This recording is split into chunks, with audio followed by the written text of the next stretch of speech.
Биринчи ушул кыргыз тил маселе. Мен кичи улуттардын чоң көйгөйү айтып коюп атам. 14 мектептери ушул маселе канча бир нече жолу көтөргөнмүн да. Ошол кыргыз тил жөнүндө мектепте кандай программасы бар экен, сиз анализ кылдыңызбы, успет этип алдыңызбы? Же эми күрөсүзбү? Карим Демзарович, сиз негизги маселенин бирөөнү айттыңыз. Биякта маселе бирөө эле. Биз мыйзамды кабыл алгандан кийин окуу берүү стандарттан кабыл алабыз. Азыр мындай билим берүү министрлиги могу гана китепти окуйсуң деп бекитет. А биз жаңы стандартта 5-6 китепти айтабыз. Мугалим тандаганын алат да күчтүү методология утуп чыгат. Мындайда 1-класстан 11-класска чейин кыргыз тил адебатын окутабыз. Бирок 4-класстан мектептен чыгып кеткен бала менен 11-ді бүткөн экөөнүн кыргыз тил деңгээли бирдей эле. Демек, кептин баары методологияда. Ошол биз альтернативдүү жаңы методология чыгыш керек. Ошону жаңы методология чыгып атканда бизи дагы кошуп коюңузчу, суранычта. Сөз сак.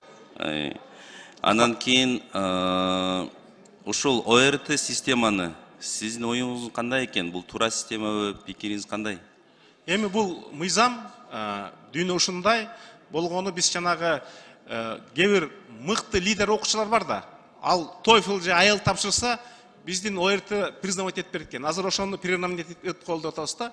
Кыргызстандын ОРТсын жок мен тааныбайм, мен тиги дүйнөлүк системаны тааныйм деген балдарга жок ОРТны да тапшыр деген болбойт. ОРТны биз дагы мен мыйзамды аткарышым керек. Жакында ошол айттым сиздерге, Жалал Абадта эмне үчүн ОРТдан область төмөн алып калган. Биз ошондон өзүнүн сунуштарды айтабыз өкмөткө. Сизге экс-депутат катарынан суроо берип атсам, сиз өзүңүз жакшы билесиз, ушул бизге көп кайрылуу түшүп атат. Биринчи бүт мектептерге орун жетпей атат да.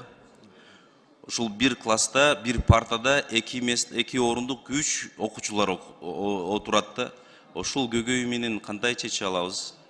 Бул жалпы өкмөттүн Кыргызстандын проблемасы, билесиз, жаңы имараттарды куруу биздин курулуш агенттигине өткөн. Кыргызстанда эгер азыр реформаларга барып, жеке сектор тартпасак, жакынкы 5-8 жылда кече эксперттер айтты. 6000 бала бакча курууга туура келет. Кыргызстандын бюджети ага чыдабайт. Ошон үчүн жаңы мыйзамдын негизинде биз жеке секторго дагы орун ачышыбыз керек. Аларга мүмкүнчүлүк беришибиз керек. Образованиеге келгенге. Казакстан менен Россияда Лев Оборон деген бизнесмен чыкты. 600 бала бакча куруп миллиардер болду. Бала бакчаны биз жеке сектор тартмайын, бул кризистен чыгыш өтө кыйын. Бул мектеп жагынан көйгөй чечпесе, билим толук ала албайт да балдарыбыз. Ошон үчүн Сокулук районунда өзгөчө ылдыгы зона. Бул Ат башы, Айыл аймагынды, Нижний Чуйск, Камышановка дегендей. Ошол жерде мен выездны кылып койсом, сизди чакырам да. Азыр эле депутат менен сүйлөштүк, Сокулукка барабыз. Буюрса сиз менен чыгып барайлык. Анан кийин ушул идеология жагынан сабактарда киргизиш керек да. Бул аябай чоң көйгөй экен да. Патриоттук сезими чыгарыш үчүн, балдардын идеологияны онугуу үчүн, ошол жактан сиздин оюңуз кандай экен, пикириңиз? Бул жанагы маселеге келип таң калат.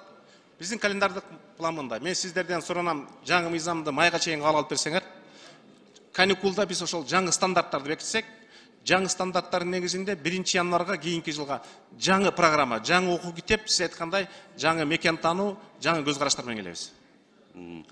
Анан кийин ушул директорлордун ротация жөнүндө алар тиги комиссия түзүп, өзү тиги тапшырма берип, ошол кандай өлөскөр, бул кандай пайдалуу алып келген? Бул президенттин указы дагы 1 жыл өтсүн, анан ошондо аныктайбыз, ошо жаңы директор барып, ал мектепти көтөрдүбү, төмөн чыгып кеттиби, ошондон гана биз баа бере алабыз. Азыр эртерээк. Бул ошондой маселе да, көп мектептерде уже чоң тажрыйба бар экен, директорлор иштеген, аларды планыңызда коюп, анан өтпөй калгандан кийин кайра жаңы директор келип, ошонун пландарын жаңылаш керек депчи. Ошонун көйгөй дагы бар да, ошол жактан дагы көңүл бул эске алып коюңузчу, суранычта. Түшүндүм. Бул маселе билим берүү жагынан өзгөчө көңүл бурушубуз керек деп эсептейм. Бирок бул жалаң мындай бир жагынан чечпей атат да, бул комплекстүү чечими болуш керек да. Ошон үчүн сизге ийгилик каалайм. Рахмат. Рахмат, Карен.